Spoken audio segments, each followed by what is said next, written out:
I'm Colin Powick, the climbing category director of Black Diamond. It's a C4 cam, 25% lighter on average, something like 21% to 29%. Same range, same profile. We took the weight out across the board, right from the sling. This is a flat tape sling, so lighter. There's no steel cable. So no steel cable, no steel swage. So that's most of the weight. Basically a continuous loop of Dyneema that replaces the steel. And then of course, lots of weight out of the lobes, opening up the windows and stuff like that. Point 4 to number 4. Yeah, we didn't do the point 3 and we didn't do the 5 and 6 for a bunch of reasons. The weight savings being mainly in the stem, it's a less percentage of a weight savings of a 5 or 6 as opposed to like the smaller you get, the bigger percentage weight savings. So will we do it in the future? Possibly. Reslinging this cam is going to be just like any other cam, send it into BD and we can resling it for you. This is not going to be replaceable. So, you know, everyone asks, well, how long are these going to last? And then I ask the question, well, how long does anything you use last? I'm using C4 Camelots prototypes from 2003 that I haven't even reslung, and I climb a lot, and you take care of your stuff, and it's fine. But if you're out like wailing on stuff left or right, it's just not going to last as long. Is this going to last as long as a C4 cam? If you treat it right, sure. You know, like this is all protected, UV protected in here, but if you started grinding over an edge when you were jugging some line and you started chewing through the Dyneema, like, hey, it's time to replace it, you know. All our cams, US made, all the stuff we're making, everything in Salt Lake City now. We just brought everything back. I'm Nick, I work at DMM in Wales. I'm just going to talk through the new Dragon. We've gone for more grip and more friction. We've had interns come in from Cambridge University and they've kind of looked at different rock types and how friction works. A lot of their feedback was down on the surface area of it and how it's actually finished. So they're forged, we then CNC, taking out the lightning holes, and also the axle holes. We then send it away, get it anodized, and then we bring it back again, then do the key element that we're talking about here, which is improving friction, stiction and bite. And this is quite a rough finish with a series of grooves where the corners bite into the rock more and add extra friction.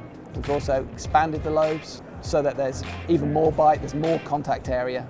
With limestone, the rocks that are a bit more slippery, it's just not going to disappear that quickly. In the harder rocks, where it's grippier anyway, it shouldn't actually make much more a problem than the fact that it's already nicely grooved up, ready to go. When you're placing a cam, yes, as soon as you start camming it, in theory, we've got a constant camming angle all the way through. However, you want to find that sweet spot, and the sweet spot is the thicker part of the lobe. And as it tapers away, that's the place where you're going to be least likely to be placing it anyway. So it's all about pulling out some of the weight there. These cams are marginally heavier, but with the twin sling, that should alleviate most of that. So in the past, we've had a lot more tail, but now with new stitching patterns, we've actually made it stronger than 14 kilonewtons, depending if it's single or double loop, doesn't matter now. And it's also much more neat and compact, so it shouldn't stick on stuff when you're putting it through. All in all, it places better, it's stickier, there's less movement, so less walking, and then in a full situation, less chance of cams bending, much more solid, smoother. These are not the original Dragon lobes. If you compare them, this is a completely new cam lobe. You can see the extra paneling to actually produce extra amount of metal in them. And overall, the stickiest cam that we can make. My name is Ross Herr. I'm with Wild Country here in US and Canada. We're very excited. It's the new friend. We have a dual axle and a hollow axle. The hollow axles will save some weight and they're much stronger as well. The hot forged lobes we've cleaned up without any anodizing. The lobes and heads are actually a little bit wider, so that increase in width and that smooth lack of anodization just seems to make it a lot better grip. The legacy of the Friends kind of was built upon that 13.75 camming angle, so that stays true throughout this, even with the dual axles. The triggers we found to be a little bit shorter, so for smaller hands and less fatigue, they're just a more friendly interface with the unit. We have really good hard stops on the trigger kits, extendable slings, so you're gonna have a lighter usable rack as well. We haven't seen any major deformation of our thumb loops or anything like that with the materials we've got here.